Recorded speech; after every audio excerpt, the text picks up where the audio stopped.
there, folks.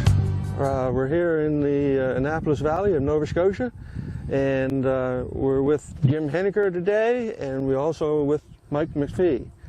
I'm Carmen Legge, and we're going to do a little metal detecting today and see what we can find, and maybe date the artifact and identify the artifact. So, Jim, welcome.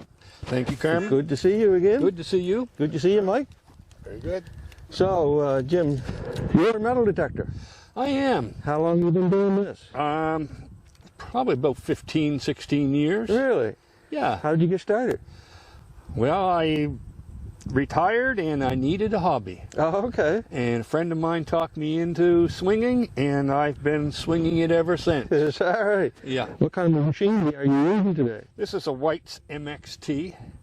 It's not top of the line, but it's a very good machine. Okay. It took me a while to learn how to use it, but now it just does what I want it to do. Is it a fairly new machine, or? It's the same machine that I started with, so it's about 15 years old. Is that right? Wonderful, wonderful. I don't know too much about metal detecting. My expertise is to identify the artifacts that come out. Well, we're going to try to find some things for you to identify today. All right, and as I mentioned, we have Mike MacPhee. And I've been about 5 years following around Jim. We're lifelong friends, and he helped me get interested in it and started. Okay, and you use a similar machine? Yeah, or? very similar. Yeah, it happens to be a Garrett AT Pro, probably 10 years old. And what do you find fascinating about metal detecting? It's great fun. Along with finding things, we're learning the history of the area. Oh, okay. Such as, this area and who lived here and when they lived here. You've lived here all your life? Well, I've lived 5 miles away all my life, really. And you, Jim? Yeah, I'm within 5-6 miles of where I grew up. Is that right? Yeah. Wonderful. You can't go far without your shovel. Okay. You're gonna dig. We can dig up to 8 inches. I don't very often dig more than that. You start to make a mess after that. Is this homemade, or? No. Oh, I bought that. Is that right? Yeah. And yours, Jim? Mike. Just a Black & Decker shovel from... It's a cute little shovel. Stores, Yeah. And your knee pads? You need knee pads for metal detecting? Yep. Gotta have them. Down. Oh, yes. This you can't go anywhere without. That's your pin pointer? Oh, yes. Anywhere you get down in the hole, trying to find it, because you've already laid this down, dig your hole. Then when you're down in the hole, this is put you right there. How deep are your detecting powers go? This one will do about 8-9 inches. Okay. And same for you, Mike? Yes, yeah, but effectively more like 6. Oh, okay. I see. You don't very often dig anything 8 inches deep. No. Wonderful. Yeah. And there's already been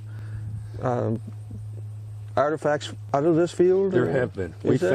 We found several things on this field, and where we're going to go today, we have never swung before. Oh, okay. So I'm in hopes that we can pull out some nice little treasures and some artifacts, and you can identify them. Oh, I'm looking forward to this. I'll let you fellas lead the way. Okie doke. Okay. Work.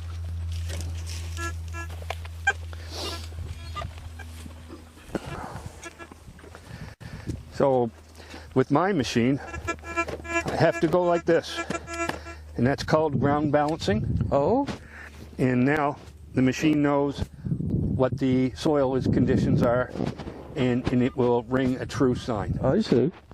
So we'll just basically take a swing as far as I can reach, just above the ground so I'm not dragging in the rock. Yeah, I heard some little beeps and groans already. Yep. Well, it's different metals that are down there, and as we're going along, you may see shards of glass, bricks, that sort of thing that tells you that there are things here that went on in the past.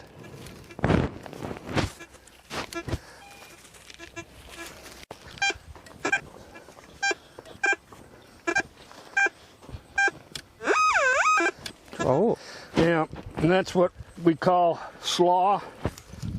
It's just a piece of a pop can or something like that that got chewed up with the mowers.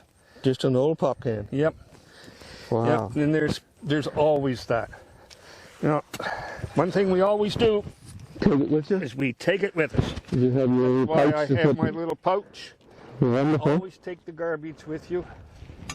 Doesn't I've matter been how told fast that you- I swing too close to the ground because I have to replace the bottoms Oh, of yes. my detectors over the years quite often.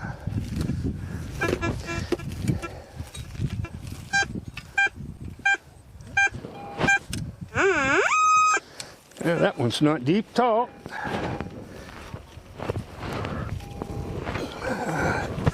Let's see what we did.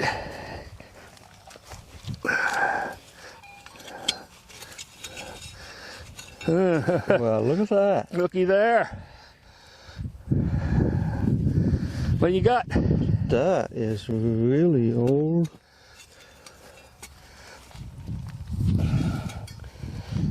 Buckle, A buckle. yes.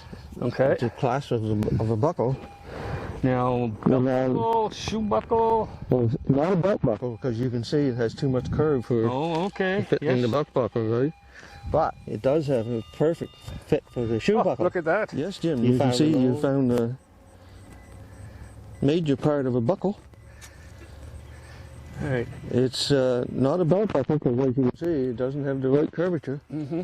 But it does have perfect curvature for a shoe buckle. Okay. This is I would say, 1720s, 1740s Oh, wow. shoe buckle.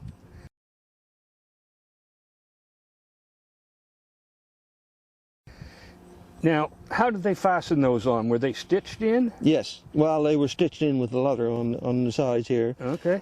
This has little decorations across the front of it here, Right. and little indents and so on.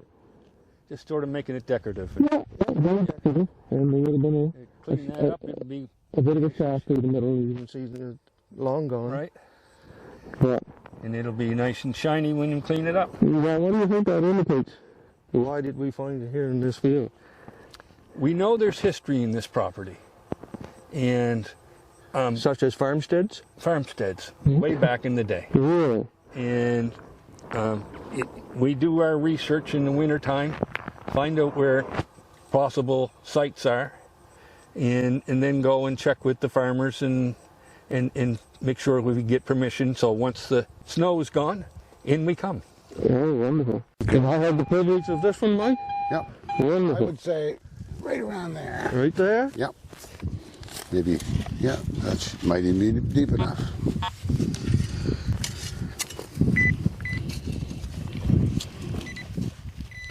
Nope. It's more like there. Yeah, It's out. it is, whatever it is. Wow. What do you got? Wow. Yeah, this tells a lot. Mike, what we found here is an ox knob. You're kidding. So this tells us that this land was worked with oxen many, many, many years ago. This knob, you can see it has threads on the Yes. inside. Yeah.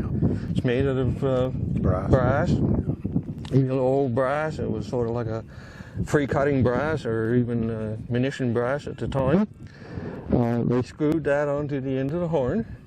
The horn would stick out past this hole and it would be a very sharp tip. They would cut that off. That made the horn flat. And the reason why they wanted the horn flat, being brass, it was a very decorative item that some of the farmers didn't care about making them shiny, but some did. They were very proud of their oxen. The oxen was considered their tractor, you know, and made their livelihood and so on.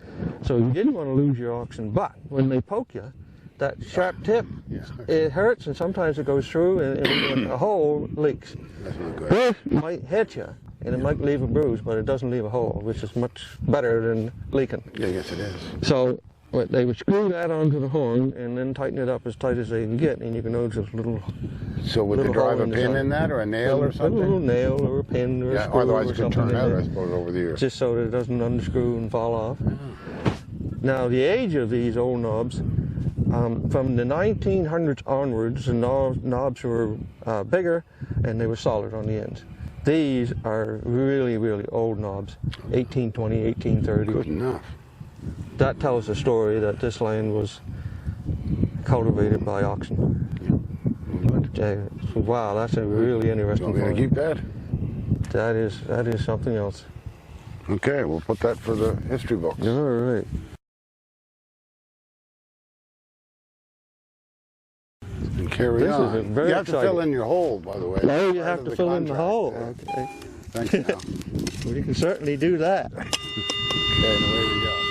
I'm going to say there's the midpoint right there, maybe 2 inches, 3 inches, maybe. I wonder if it's out. Hard to know. Nope.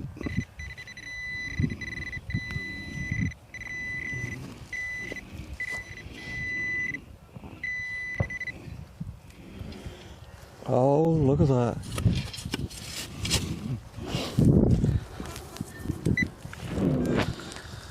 That's a really old nail. Yeah, somebody did a lot of work on that. Yes.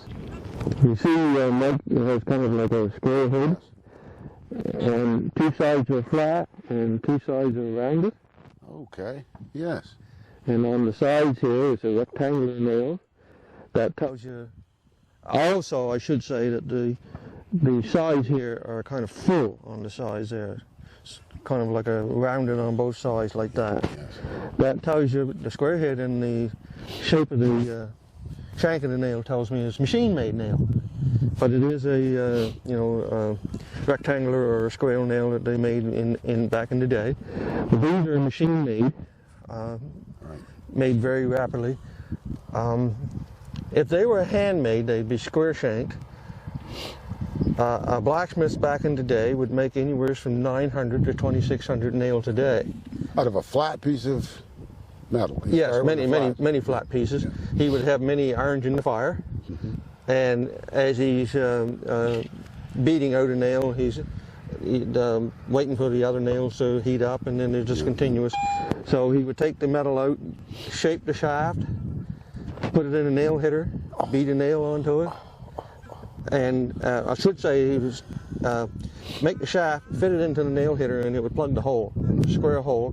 Square hole was a little smaller on the top and a little bigger on the bottom, yes. And it would plug as you go down in there. Yeah. He'd cut it off about that much higher than the nail hitter, squish that down into a head, whether it be a round head or a rose head or a square head or whatever. Now, is it hot at this time when he's doing that? Oh, yes, very hot. And then just tap it out of the nail hitter into a collection bucket.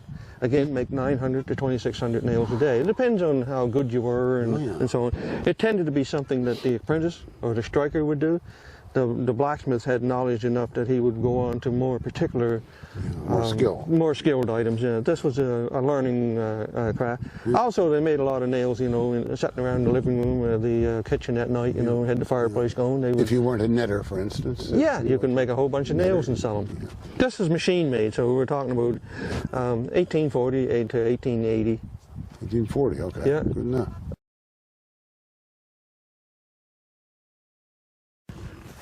Any luck yet, Kim?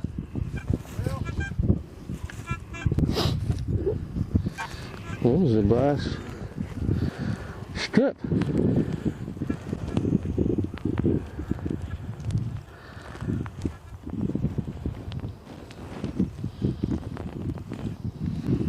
Copper strip. Greenish, isn't it?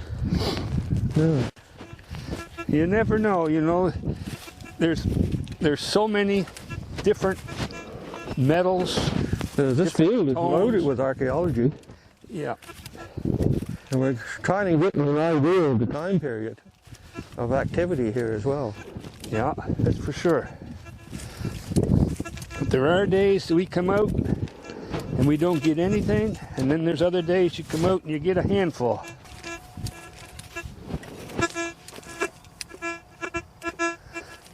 I've gotten to know my machine, and even the nice signals that come up, it could be what we call slaw, and it's just those pop cans that have been all chewed up. Oh, you can identify those. Nice tone. Right. An old hinge. Definitely been in the ground for quite some time. What you found, Ben? Oh, it's an old door hinge. Yeah. Typical barn door hinge or chicken coop. All right. That's doing a lot of schooling. Well, it didn't read real good, but there is something there. Try that one.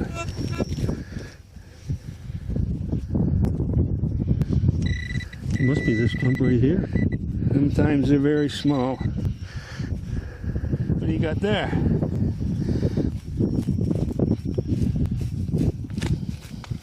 Wow. I would say it's a very, very old spike,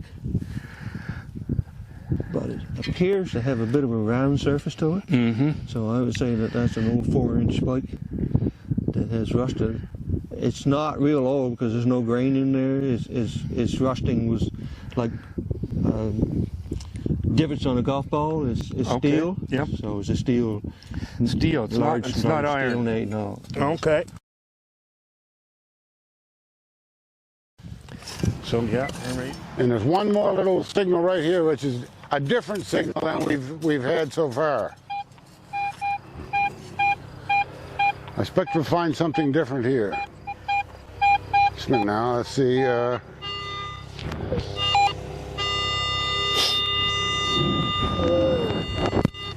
there. Right about there. That's it right there. Not too deep. Isn't it? Mm-hmm.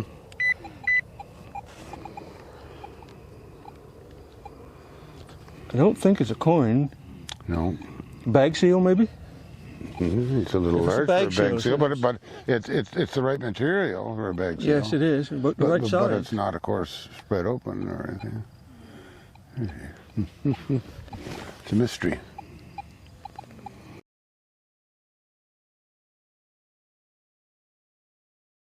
And 2 inches. You know, this is like Christmas morning every day when you come out You in. just don't know. Because you just don't know what you're going to find. No. Does your heart race a little bit when you do this? Yes. When I find something, and that's not very often, but you know, it races. But it there it does is. happen. So I lied to you. A little over here. And it's not very far underneath the ground. Uh-huh. Oh, look at that. A quarter, isn't it? Couple more of those, we can retire. We can go to for coffee. 25 cents, moose head. That's actually silver. That's 1945. What? Yeah. 1945. Good stuff.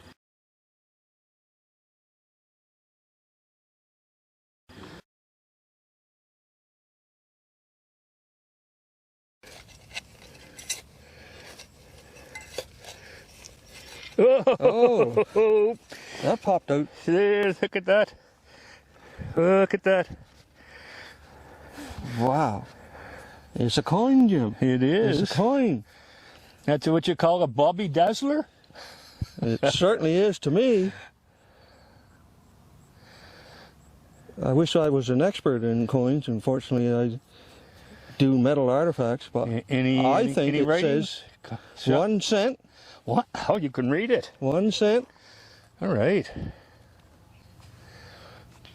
18. I'm thinking it's 1891. What do you think? It's either 1891 or yes. 97. Very clear, isn't it? That one is... Well, when we get back, I'll wash it, but I think you're right. It's 91. 1891. Yep.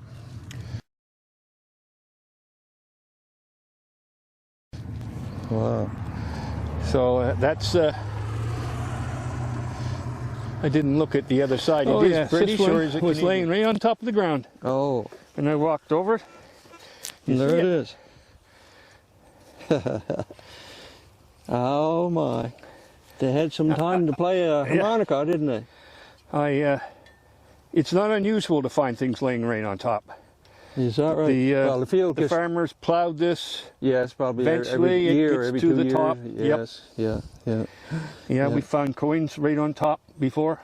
Do you find many musical items? Like that, and juice harps. Oh, yes. Found some of those. Is that right? Yeah. Yes. Yeah. See? They Yeah, probably out in the they field don't have the middle piece in them for the most part. That's Right. probably why they got thrown away. They got broken, but Right. very obvious what they are. This is a typical mouth organ, about Yep. 4 or 5 inches long with the different notes in Yep. there.